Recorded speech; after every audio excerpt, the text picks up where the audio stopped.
Tomorrow, I'm gonna do my first ever e-mountain bike race. Why not?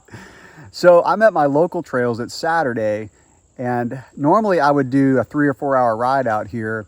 Today, I'm riding the transition spur for a couple hours, and then I'm gonna go back to the parking lot and get on the e-bike and ride 1 lap of the race course just so I can get used to the bike, because obviously it's a lot different than riding an analog bike.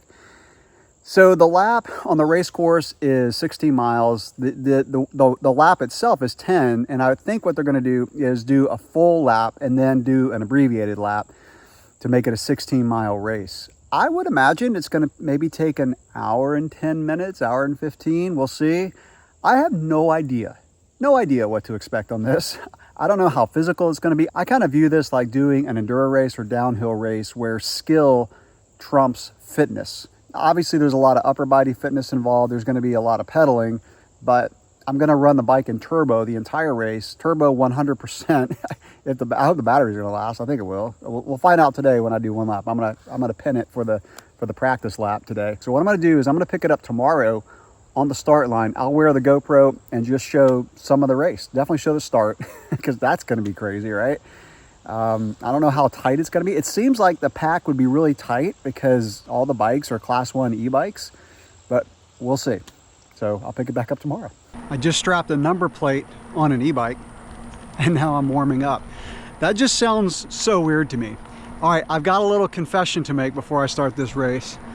Several years ago when I was cross-country racing more, when I first heard of e-bike racing, I was like, e-bike racing, come on. Now here I am, skipping the regular cross-country race and doing an e-bike race. So I met a guy in the parking lot. Dale, thank you for the tip. This is how much I know about e-bikes. He said, make sure you use the app to turn the responsiveness and the shuttle up. I didn't even know what that was. He said, if you don't, you're not gonna be able to keep up. So that's turned up. So I've got everything, I think, as high as it'll go. Here's the thing is, as I was thinking about this and as I talked to someone in the parking lot who does a lot of e-bike racing, he's actually a pro, he was telling me that the only way to get ahead is to overpower the bike at the start and in straight sections where you can go faster than 18 miles an hour. Listen, I'm not a sprinter, and so I don't have like this massive like peak power output. I'm a little concerned about the start in terms of like getting into the single track quickly. If I don't, then oh well. Then it's, how do you pass, right? You just gotta overpower someone on a straightaway. Or if someone just lets you pass, or I might have to let other people pass me. I don't know, I may totally suck at this, but we'll see. So I'm gonna warm up a little bit, which, how do you warm up for an e-bike race? I don't know. I mean, do some short little efforts. I'm warming up with the bike off so I can save the battery. All right, about 30 minutes to start. We're gonna see what it's like to do an e-bike race. 5 seconds.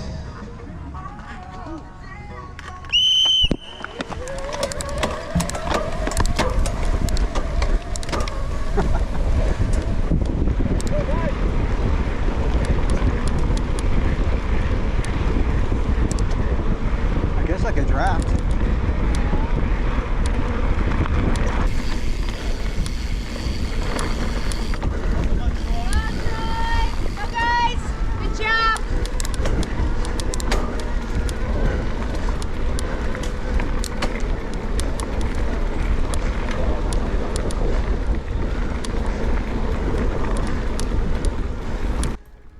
So I'll do a little voiceover for this video.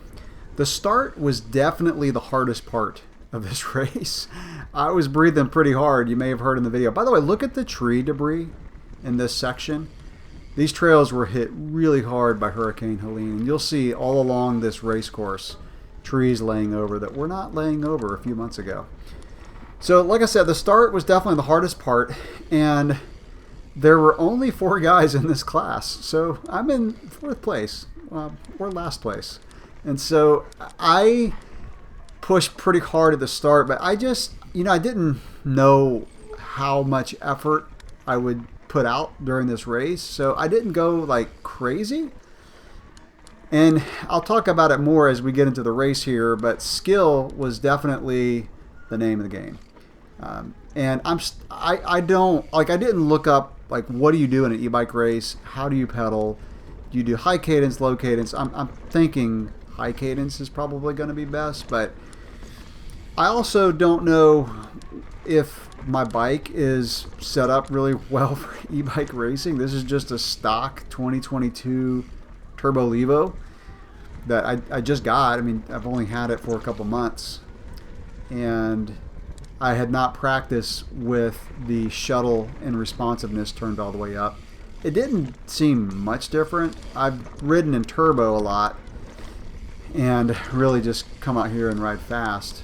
And speaking of that, I would say one of the funnest things about doing an e-bike race is being able to pin it the entire race. And what I mean by that is I wouldn't just pin it around every trail out here on a normal day. It's just not safe. There's a lot of blind corners, a lot of things blocking your view and these are multi-directional trails, so if you come around a corner and you're pinning it at 18 to 20 miles an hour and there's someone coming the other way, then yeah, it's going to be bad news. So that was fun.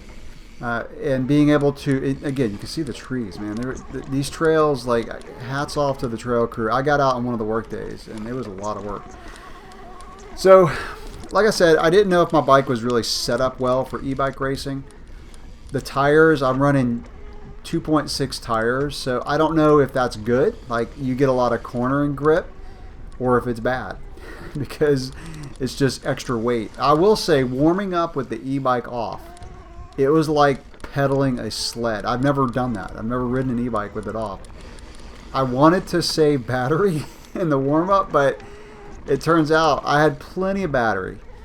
And this race, you heard me say at the beginning, I didn't know how long it was going to take, maybe an hour, 15 at the most. We did it in 56 minutes. So we averaged almost 17 miles an hour on a pretty twisty course. And so, you know, like I said, the tires, I don't know if the fat 2.6 tires are good or bad. It seems to me like the guys were just pulling away. And here's the thing about the e-bike race. Is normally, like, when you start to fall back, you just push harder. You just physically put out more effort and push harder. And so it's kind of just on your fitness to catch back up, which is what I'm used to. Whereas here, it was kind of odd, I would say, to see people pulling away from you and you just not being able to catch back up. Because I'm still learning how to ride an e-bike fast on these kind of trails. They're pretty flat. They're not as flat as you will think they are in the video. There's more elevation gain. I want to say there was 1,000 feet of elevation gain in this lap. So there's just a skill involved that I don't think I have yet. Because I don't know, like, how hard to pin it out of a corner. You know, after the race, I realized it was very little physical output compared to a regular race. Like, I got back home and it was like I didn't even ride a bike that day. But even though the start was hard, even though, like, when we got to some straightaways, I pushed it pretty hard. But I think, in hindsight, I should have pushed harder, like, on all the straightaways, and, like, coming out of a corner, just put in a lot of watts to kind of give the bike that extra wattage to help you. So, as you can tell, this is all new to me. Is it something that I would keep doing? I probably wouldn't travel for an e-bike race.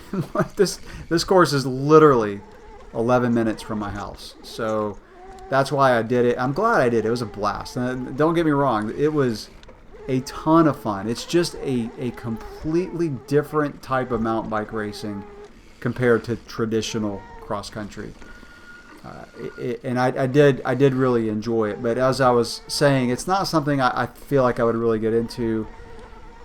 I just like regular cross country racing, even though I'm taking a break right now and I don't know when I'm going to get back into it, if I ever do. I may lean more towards endurance racing, like the marathon distance, which is 25 to 40 miles in length. That's just kind of my sweet spot for mountain bike racing.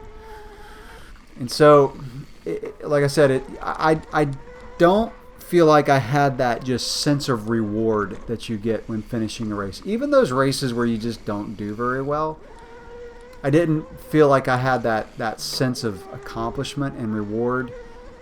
But there is a skill that I would love to develop. I think I'm kind of coming into the finish line here because it was raining at the finish line. The weather really varied. So anyway, I didn't feel like I had that sense of accomplishment, but the skill aspect is really cool.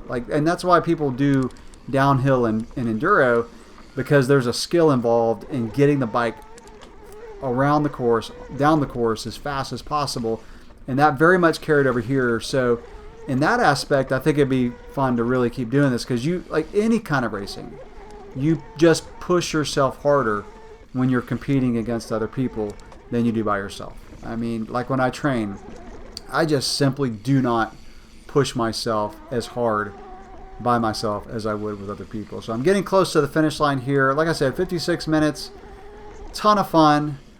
I would do it again if the race was like maybe half an hour or less from my house. But it did give me a really unique perspective on this. I didn't do very well. I did suck at it, but it's something that I'd like to develop in the future to do one of these again.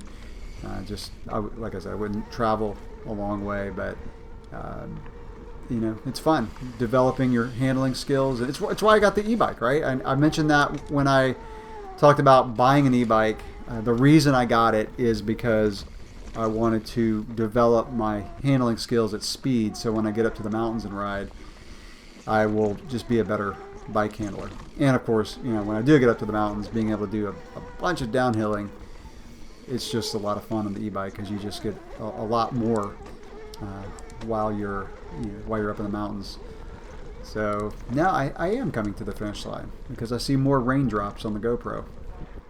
Not enough to really dampen the course. It was just kind of a drizzle that happened throughout the race. But finished 4th out of 4. Although, let me say, one guy did DNF, and I think his bike may have gone past the wattage, because he finished the race. The race director does test the bikes, by the way, at the end, to just test that they didn't go over the limit of watts, which I think is 780. So there we go, my first e-bike race. I appreciate you watching the video, and I'll catch you in the next one.